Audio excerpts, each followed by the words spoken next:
Hello, नमस्कार। स्वागत है मेरे इस यूट्यूब चैनल में। आज हम एक टॉपिक पे बात करेंगे जो है AWES यानी आर्मी वेलफेयर एजुकेशन सोसाइटी। तो इस पे मैंने प्राइमरी का एग्ज़ाम दिया था, टेस्ट दिया था, OST, जिसे हम जानते हैं सभी कोई ऑनलाइन स्क्रीनिंग टेस्ट, जो कि इस साल भी हुआ 2024 में, और अभी जस्ट एक दिन पहले ही इसका रिज़ल्ट भी आया। तो मैं सबके बारे में बात करूँगी। तो अभी फ़िलहाल सबसे जो इम्पोर्टेंट है वो है कि मैं पहले उस नोटिफिकेशन को खोल लेती हूँ, क्योंकि बहुत ज़्यादा इससे रिलेटेड डाउट होते हैं, मुझे भी था। तो मुझे जो भी इससे पता चल रहा है मैं वही चीज़ आपको भी बताऊँगी। तो सबसे पहले बात बता दूँ, जो भी मेरे इस वीडियो को पहली बार देख रहे हैं, तो मैं बता दूं कि ये AWES क्या है। तो ये एक एग्ज़ाम होता है जो आप प्राइमरी, PGT कोई भी लेवल का आप दे सकते हैं।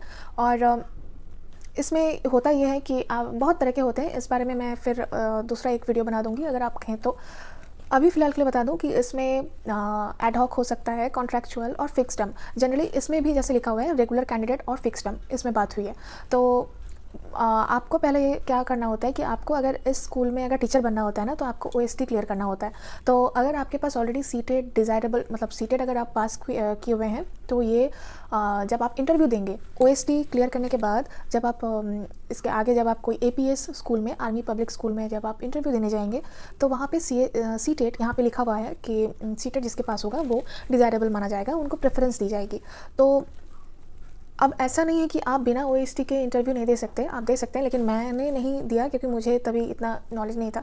तो मैं कभी भी मतलब नहीं गई इंटरव्यू देने के लिए, जो कि मुझे जाना चाहिए था। और ये बात तभी मुझे पता चला जब मैं एग्ज़ाम सेंटर में एग्ज़ाम देने बैठी थी। तो आसपास जो भी थे ना मेरे, तो उन लोग से थोड़ा बहुत शुरू में जब बातचीत हुआ और एग्ज़ाम ख़त्म होने के बाद जब बात हुआ, तो उन लोगों ने मुझे बताया कि आपको देना चाहिए था, आप तो ऐसे भी सीटेड हैं। तो अगर सीटेड नहीं भी है ना, तो भी बहुत कोई हैं उनके कलीग जो मतलब ऐसे इंटरव्यू देते हैं और फिर सिलेक्शन होता है, जो मतलब डेमो अच्छा सा दे देते हैं, तो उनका सिलेक्शन हो जाता है। तो उन्होंने बोला था कि आप दे सकते हैं। तो फिर उन्होंने ये भी कहा कि जिनका OST क्लियर रहता है तो उनको भी प्रेफरेंस मिलता है। तो सही है। तो ठीक है, ये मैं फिर दूसरे वीडियो में बात करूँगी। अभी फ़िलहाल के लिए बात करते हैं कि OST एग्ज़ाम हुआ था। मेरा हुआ था आई थिंक 24 नवंबर। तो उसके बाद मैं बात करती हूँ कि मेरे आप सभी को जानना होगा कि मेरा मार्क्स कितना आया है। तो मेरा मार्क्स आया है आई थिंक 146। जी हाँ, मेरा मार्क्स 140, नो सॉरी, मेरा मार्क्स 149 आया है आउट ऑफ 200। और अगर परसेंटाइल की बात कर दूँ तो वो है 98%। तो ये मुझे पहले तो ये प्रॉब्लम हो रहा था कि परसेंटाइल क्या है और परसेंटेज क्या है, क्योंकि मुझे आया है 149, जो कि अराउंड 76-77% हो रहा है। और इसमें परसेंटाइल 98% है। तो परसेंटाइल कुछ भी नहीं है, वहाँ पे नीचे लिखा हुआ है कि वो परसेंटाइल एक ऐसा मतलब मेज़रमेंट है जिससे आपको पता चलता है कि कितने बच्चे से आप आगे हैं। तो आप जितना भी आपको परसेंटाइल मिला है उस उतने परसेंटाइल लोगों से आप आगे हैं इस एग्ज़ाम में। तो बस ये एक डिनोट करता है। और रही बात आप कितना क्वालिफ़ाई मतलब कितना नंबर लाओगे तो आप क्वालिफ़ाई करोगे, अगर ये बात है, तो उसके लिए भी आपके पास यही है कि आप सबसे पहले तो ये नोटिफिकेशन डाउनलोड कर लीजिए। नोटिफिकेशन आपको मिल जाएगा AWESindia.com, ये उनका ऑफिशियल मतलब वेबसाइट है। तो मैं वो यहाँ पे साइड में डिस्क्रिप्शन में या कहीं पे भी यहाँ पे कहीं पे भी दे दूँगी। तो अगर यहाँ बात करें, दो तरह का यहाँ पे बात की गई है, regular candidate, fix term candidate. तो यहाँ पे लिखा है within 2 years of being appointed with a minimum overall raw score of 50%, that is 100 marks out of 200। तो जो भी 50% जिनको मिल जाता है, यहाँ मैं ध्यान दीजिएगा परसेंटाइल की बात नहीं कर रही हूँ, यहाँ मैं परसेंटेज की बात कर रही हूँ। तो जिनका भी परसेंटेज 50% हो रहा है, यानी कि जो भी 100% प्लस ला रहे हैं, तो वो रेगुलर कैंडिडेट बन सकते हैं। अगर कोई ऐसे ही मतलब टीचर हैं ऑलरेडी, तो वो रेगुलर कैंडिडेट की ओर अगर कभी वैकेंसी निकलती है तो वो कर सकते हैं। और जैसे फ्रेश कैंडिडेट्स हुए, तो उनके लिए भी यही होगा कि जो भी 100 मार्क्स से ज़्यादा लाए हैं, तो उन्हें क्वालिफाई माना जाएगा फॉर रेगुलर कैंडिडेट। मतलब जब भी आप रेगुलर वैकेंसी जब निकलेगी, जो कि हम कह सकते हैं परमानेंट वैकेंसी या परमानेंट गवर्नमेंट टीचर बनने का AWS में, तो वो बन सकते हैं। और एक सेकंड पॉइंट में है फिक्स टर्म कैंडिडेट। तो यहाँ हो जाता है एक तरह से आप कंट्रैक्चुअल बोल सकते हैं, मतलब 3 साल का, 2 साल का, ऐसा कुछ। तो उसमें भी आपको चाहिए minimum overall raw score of 40%। तो ध्यान दीजिएगा फुल मार्क्स 200 है, आउट ऑफ 200 40% बोला गया है, तो जो कि बनता है हमारा 80 मार्क्स। तो जिसका भी 80 मार्क्स बन रहा है, 80 से जो 100 के बीच में आ रहे हैं, तो उनका फिक्स टर्म में आप बेझिझक आप जा सकते हैं इंटरव्यू के लिए। जब भी आपका आसपास में जो भी AP स्कूल है वहाँ पे जब इंटरव्यू का वैकेंसी निकलेगा तो आप बेझिझक जा सकते हैं। इस वीडियो को ज़्यादा बड़ा नहीं करेंगे, लेकिन फिर भी जाते जाते ये ज़रूर मैं बताना चाहूँगी, क्योंकि बहुत कोई मुझसे आसपास में मुझसे पूछ रहे थे कि दीदी आप तो मतलब अभी तो क्या ही पढ़ रहे थे आप, तो मतलब ऐसे आपका अचानक से AWES का हो गया, सीटेट तो आपका बहुत पहले निकला था।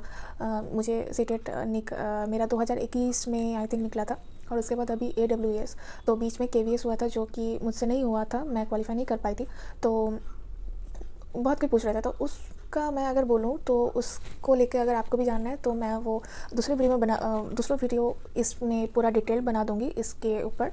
लेकिन अभी के लिए मैं बस इतना बता देती हूँ कि अगर आप टीचर बनने का सपना देख रहे हैं तो ऑब्वियसली आपको सीटेट जो है वो आपका बेसिक होना ही चाहिए। और सीटेट के साथ साथ मेरा मानना है कि आप सिर्फ सीटेट को ही मत ध्यान दीजिए, आपको जैसे दूसरे गवर्नमेंट एग्ज़ाम्स है ना, जैसे CGL का है, जैसे आप रेलवे का है, मतलब मैं तो बोलूँगी कि CGL का जो एग्ज़ाम है तो उसमें आप एटलीस्ट CHSL लेवल का जो मैथ्स है, जैसे GK आता है CHSL लेवल का, तो आप उसमें एटलीस्ट बहुत सारे मॉक टेस्ट दीजिए, क्योंकि बेझिझक उसमें आप दीजिए, मेरा ये मानना है। क्योंकि मैं भी जब सिर्फ मैं KVS या जब सिर्फ टीचिंग जॉब्स को लेकर जब मैं सोच रही थी ना, तो उस वक्त 2022 की बात कर रही हूँ, उस वक्त मुझसे KVS भी नहीं निकला था। तो मेरा मानना है तब से कि जब आप अपना लेवल ही थोड़ा सा हाई रखते हैं, आप स्टडीज़ ही थोड़ा सा हाई करते हैं, मेरा जैसे GK का लेवल मैं अभी SSC लेवल का, CHSL का बहुत सारे मैं मॉक टेस्ट दी हुई थी, तो उसमें हो ये जाता है कि आपके लिए ईजी हो जाता है जब टीचिंग जॉब का कोई भी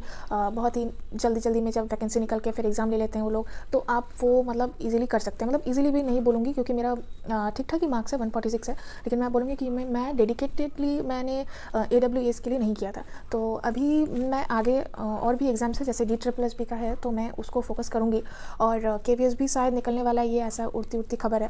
तो मेरा मानना है कि अभी मैं उन सब को भी लेकर सोचूंगी, क्योंकि मेरा पिछला बार नहीं हुआ था मुझसे KVS, तो उसके बारे में भी मैं दूसरा एक वीडियो बना दूंगी अगर आप कहो तो अभी के लिए बस इतना ही है।